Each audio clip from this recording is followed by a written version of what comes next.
ناظرین، آج ہم جانتے ہیں مائع کافہ کے بارے میں۔ شرح نیت العامل کے اندر مائع کافہ کے بارے میں لکھا ہے، عبارت یہ ہے وَتَدْخُلُ مَا الْكَافَةُ عَلَى جَمِيعِهَا فَتَكُفُّهَا عَنِ الْعَمَلِ كَقَوْلِهِ تَعَالَى أَنَّمَا إِلَٰهُكُمْ إِلَٰهٌ وَاحِدٌ وَإِنَّمَا زَيْدٌ مُنْطَلِقٌ۔ اور یہ مائع کافہ ہے، ان تمام پر داخل ہوتا ہے۔ کن تمام پر؟ یعنی علی جمیع الحروف المشبہۃ بالفعل، تمام حروف مشبہ بالفعل پر مائع کافہ داخل ہوتا ہے۔ اس کی مثال انہوں نے دی ہے کَإِنَّمَا وَأَنَّمَا وَكَأَنَّمَا وَلَكِنَّمَا وَلَيْتَمَا وَلَعَلَّمَا۔ تو حروف مشبہ بالفعل تمام پر مائع کافہ داخل ہوا۔ اب جب مائع کافہ حروف مشبہ بالفعل پر داخل ہوگا تو عمل کیا کرے گا؟ یہ کیا کرے گا؟ تو یہ ان کو عمل سے روک دے گا۔ مائع کافہ حروف مشبہ بالفعل کو عمل سے روک دے گا۔ حروف مشبہ بالفعل کا عمل کیا تھا؟ یہ پہلی بات تو یہ مبتدا اور خبر پر داخل ہوتے ہیں۔ حروف مشبہ بالفعل مبتدا کو نصب دیتے ہیں اور خبر کو رفع دیتے ہیں۔ اس کی مثال ان زیدن قائم یا لیتا زیدن قائم وغیرہ۔ ان حرف مشبہ بالفعل ہے، اس کا اسم منصوب ہوتا ہے، اس کی خبر مرفوع ہوتی ہے، یہ ہے ان کا عمل۔ لیکن جب ما کافہ ان پر داخل ہوگا تو انہیں عمل سے روک دے گا۔ تو جیسے مثال دی ہے انما الہکم، یہ انا حروف مشبہ بالفعل ہے، یہ ما کافہ ہے، اس کو عمل سے روک دیا۔ الہکم آیا ہے، مرفوع آیا ہے، یہ مبتدا بنے گا، مبتدا ہونے کی وجہ سے اب یہ مرفوع ہوگا۔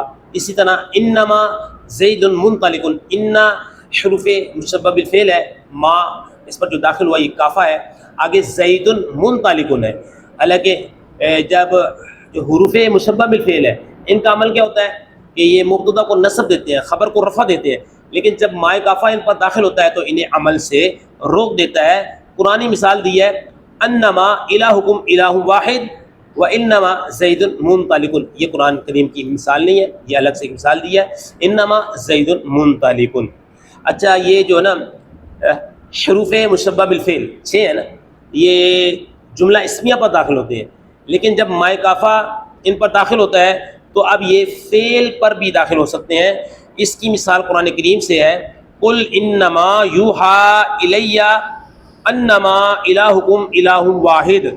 انما یوحی، یوحی فعل مضارع ہے، انا حروف مشبہ بالفعل ہے اور یہ ما کافہ ہے، انہیں عمل سے روک دیا، اب یہ فعل پر بھی داخل ہو سکتے ہیں۔ اس کا خلاصہ یہ نکلا کہ مائع کافہ ان تمام حروف مشبہ بالفعل پر داخل ہوتا ہے اور انہیں عمل سے روک دیتا ہے۔ ان کا عمل یہ ہے کہ حروف مشبہ بالفعل مبتدا کو نصب دیتے ہیں اور جب کہ خبر کو رفع دیتے ہیں، لیکن جب مائع کافہ ان پر داخل ہوتا ہے تو انہیں عمل سے روک دیتا ہے۔